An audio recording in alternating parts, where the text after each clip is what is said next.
Bonjour, bienvenue dans l'épisode 4 de Cyberforge. Ça y est, on a enfin fini les vidéos un peu lourdes.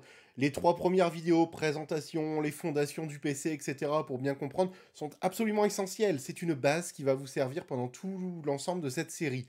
Mais faut avouer, c'est quand même un peu relou d'en parler. C'est des évidences, on enfonce les portes ouvertes. Par contre, dans cette vidéo-ci, ça va pas être la même mayonnaise. On attaque enfin les choses sérieuses. On va parler du matériel qu'il vous faut pour votre PC gamer et on va commencer avec les processeurs. Quel processeur choisir pour mon PC gamer? Cette vidéo, je ne vais pas vous mentir, va faire grincer des dents les spécialistes. Pas parce que dedans je dis des conneries, loin de là même, tout ce que je vais vous dire est 100% vrai, 100% vérifié et vérifiable, mais simplement, le but c'est que ça s'adresse à tout le monde. Donc je vais simplifier au maximum les choses. Si on voulait vraiment rentrer dans le détail, et c'est ça qu'on va reprocher je pense dans certains commentaires, on pourrait pousser le bouchon vraiment très loin, mais la vidéo durerait 3 heures. Là, le but c'est qu'en 10 minutes, je puisse vous expliquer comment choisir votre processeur de façon simple et de façon claire. Donc pour débuter, il y a deux familles de processeurs, comme vous le savez. Il y a Intel d'un côté, très connu, AMD de l'autre, qui est le challenger et qui, on va voir, revient quand même d'assez loin. Au jour d'aujourd'hui, il y a des avantages à en prendre certains, plus que d'autres. On va voir ça tout de suite. Déjà, quelle gamme de processeurs choisir? On l'a vu dans la dernière vidéo, donc aujourd'hui, on va s'attarder principalement sur les i5, i7, i9, Ryzen 5, Ryzen 7, Ryzen 9. Dans tous les cas, ce sont des processeurs qui seront adaptés au gaming. Ce qu'il va falloir faire attention, c'est à la génération du processeur, à son socket et au modèle qu'on choisit. On va commencer avec Intel. Intel, grand nom des processeurs, on connaît tous, je pense qu'on a tous déjà eu un PC équipé avec ce type de processeur. Ce sont d'excellents processeurs de jeu, même si on va voir qu'AMD est plus intéressant, je coupe la question tout de suite. Mais Intel reste dans tous les cas une valeur sûre. Pour votre PC de jeu, il va falloir faire attention à plusieurs choses. La génération d'Intel que vous choisissez pour vous garantir une évolutivité et la carte graphique que vous mettez dans votre PC ainsi que les réglages de jeux vidéo que vous faites. On va traiter ça avec des exemples. Et on va généraliser comme je disais. Pour un PC gaming que vous allez utiliser par exemple sur un écran Full HD, on va l'associer principalement avec des cartes graphiques type 4060, 4060 Ti, 3060, 3060 Ti. La génération i5 va être parfaite. C'est une génération qui est performante, qui est largement suffisante pour ne pas brider votre carte graphique. On va avoir d'excellentes performances dans le multitâche, c'est exactement ce qu'il vous faut. Mais comme vous le savez, il y a plusieurs générations. Et c'est là qu'on va voir qu'AMD prend l'avantage après. Intel, l'intérêt, c'est qu'actuellement, sur le marché de bien, on a le 12, le 13 et le 14e gène. Forcément, plus on monte en gène, plus les prix, en tout cas au moment de la vidéo, sont élevés. Au jour d'aujourd'hui, un 12e gène fait parfaitement l'affaire pour tout ce qui va être jeu vidéo. L'intérêt du 12e gène, c'est que dans le temps, comme vous avez la 13 et la 14e gène, le jour où votre PC ou les jeux deviennent plus gourmands, vous pouvez faire évoluer votre machine grâce aux processeurs récemment sortis sur le marché, puisque les cartes mères sont compatibles, parfois simplement avec une mise à jour de BIOS, pour cette série-là. Les i7, eux, vont être principalement destinés à un usage plus intensif. Si, par exemple, vous jouez en 1440p, ou que vous jouez en 4K, que vous souhaitez, par exemple, faire de la Full HD, mais streamer en même temps de manière un peu intensive. C'est des processeurs qui vont être plus avancés. Ils vont vous permettre de faire du multitâche, d'avoir votre jeu, de ne pas brider votre carte graphique type 4070, 3070, 3070 Ti, et en même temps de vous permettre de streamer à côté en étant tout à fait confortable. Ça va être des processeurs un peu plus chers, on va généralement les associer à des cartes mères un petit peu plus développées aussi, quoique les cartes mères du modèle en dessous font parfaitement l'affaire elles aussi, pas d'inquiétude sur ça. Mais vous allez voir que quand on a un usage intensif du PC au sens multitâche, ou des résolutions gourmandes, mieux vaut partir sur un gros processeur pour ne pas brider sa carte graphique. Mais dans ce cas-là, vous allez me dire, si les i5 et les i7 suffisent déjà, à quoi servent les i9? Les i9 vont avoir l'intérêt d'être la puissance ultime de n'importe quel ordinateur. Là, j'en ai un dans mon PC, ça me sert à tout.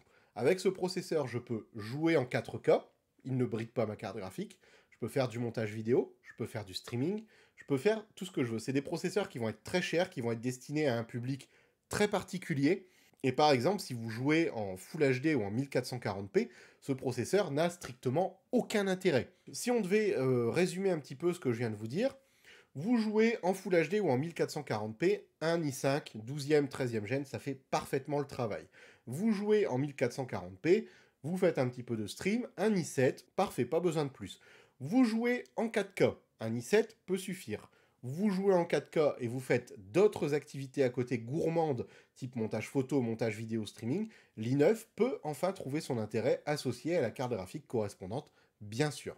Je vous disais qu'AMD allait être plus intéressant, on va tout de suite briser un peu le mythe Intel. Intel est extrêmement, je dis bien extrêmement performant pour les usages pro. Ils sont excellents en jeu, rien à dire sur ça, vous ne faites pas d'erreur en prenant Intel, mais ils sont encore plus adaptés pour un usage pro. Un professionnel qui va faire de la 3D, qui va monter des vidéos, qui va faire énormément de retouches photos, qui a besoin d'une vitesse de rendu élevée, qui a besoin d'un rendement professionnel, un processeur Intel est tout à fait adapté à cet usage. Ils sont plus chers, les cartes mères coûtent plus cher. Il faut en avoir conscience quand vous faites votre achat. Si vous misez sur Intel, vous allez dépenser plus. Et c'est pour ça qu'on en vient maintenant à parler des processeurs AMD. AMD, ça va être le concurrent d'Intel. On a les Ryzen 5, les Ryzen 7, les Ryzen 9. Étrangement, c'est à peu près pareil au niveau des nombres. Et on va avoir un peu la même philosophie de choix de processeurs par rapport à l'utilisation. La différence, c'est que les processeurs AMD, on va se focaliser principalement, au jour d'aujourd'hui en tout cas, sur deux générations. La génération 5000 et la génération 7000. On va voir quelle nuance, je vous en parle juste après. Les Ryzen 5, peu importe la génération, vont avoir l'intérêt d'être hyper performants en Full HD, en 1440p, pour un usage gaming intensif. Ils sont moins chers que les processeurs Intel, les cartes mères sont moins chères que les processeurs Intel. Gros intérêt. Les Ryzen 7, eux, vont être intéressants en 1440p et 4K pour un usage gaming intensif, ou en 1440p pour un usage gaming plus streaming. Comme pour Intel, on se retrouve, vous voyez, dans le même schéma. En même temps, c'est normal, ils sont concurrents. On reste sur une idée que c'est moins cher. Les Ryzen 9, usage extrêmement intensif du PC, perfecto pour la 4K, idéal. Il ne va pas brider votre carte graphique, vous allez pouvoir exploiter à fond toute la puissance de votre machine. Si vous faites en plus à côté du streaming, un petit peu de montage vidéo, mais c'est vraiment destiné au... Il pourra le faire, hein, je finis ma phrase, mais c'est vraiment destiné aux gamers. Si vous cherchez à tirer les meilleures performances de votre PC pour pouvoir jouer, il faut partir sur ça en 4K. Ça sera extraordinaire. Tout ce que je viens de vous dire est soumis à une condition.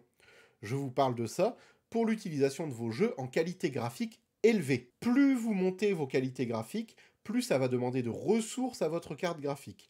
Plus vous les baissez, plus c'est votre processeur qui va travailler. Donc il faut prendre ça en compte parce que si vous êtes un joueur compétitif par exemple qui met tous ses graphismes au minimum, eh ben on va un petit peu changer d'optique puisqu'on va prendre un plus gros processeur, par exemple un Ryzen 7, avec une 4060. On n'aura pas forcément, ou une 6600 ou une 7600, on n'aura pas besoin forcément d'une aussi grosse carte graphique puisque vos graphismes vont être au minimum et que votre processeur va travailler plus. Donc il faut voir aussi en fonction de comment vous souhaitez jouer. Tout ce que je vous ai dit là est dans le cadre d'une utilisation graphique les plus élevées possibles, performance les plus élevées possibles. Voilà, ça il faut le retenir. Maintenant je disais qu'il y a un petit tricks à savoir. Donc pour l'instant on a retenu AMD plus intéressant en performance prix que Intel. Certains noms de processeurs à retenir, certains noms clés. Ça, votre conseiller pourra vous les dire, mais en Ryzen 7, le 7800 ou les versions X3D, je vais même simplifier, je vais dire les versions X3D sont exceptionnelles pour le jeu. Sur un PC Intel, on va plutôt viser les versions KF, qui sont des versions un petit peu boostées du processeur, sans partie graphique, puisque vous avez votre carte graphique, vous n'en avez pas l'utilisation. On devait résumer. Maintenant, le petit trick que je vous ai promis. L'astuce est simple. Il faut viser, quand vous dépensez dans un PC, vous y mettez quand même beaucoup d'argent, soyons honnêtes. Le but est que vous le gardiez pendant des années. Une fois que vous avez choisi votre processeur, il y a justement à ce niveau-là une petite astuce. Il faut savoir qu'Intel, comme je disais, on est arrivé au 14e gène. On est au niveau des cartes mères sur un socket qu'on appelle le 1700, le 1700, le 1700. Voilà, vous avez toutes les versions. Il y a de fortes chances, je ne dis pas que c'est sûr, je n'ai pas de boule de cristal, je ne suis pas allé à Poudlard, nous sommes de simples moldus, mais il y a de fortes chances que la prochaine génération de processeurs Intel change de socket. Changement de socket veut dire que les processeurs actuels ne seront pas compatibles sur les nouvelles cartes mères, et que les nouveaux processeurs qui sortiront ne seront pas compatibles sur les cartes mères actuelles, ce qui va limiter l'évolutivité de votre PC dans le temps. AMD, si on prend la génération de processeurs 7000, pas les Ryzen 7, mais la génération 7000. C'est les nouveaux processeurs qui sont dans le socket qu'on appelle AM5, qui est un nouveau socket qui est sorti récemment. L'intérêt de prendre aussi AMD au-delà du rapport prix-puissance, c'est que si vous partez sur ce nouveau socket qui est, oui, un petit peu plus cher que la génération 5, mais qui vaut le coup, ça va vous permettre d'avoir un socket qui est là depuis peu de temps, donc il sera là dans quelques années. Donc tous les futurs processeurs qui sortiront théoriquement seront compatibles avec les cartes mères actuelles. Les cartes mères actuelles sont compatibles nativement DDR5, PCI Express 5, donc les nouveaux formats de stockage M2, les cartes graphiques récentes, les processeurs récents, tout est plus compatible.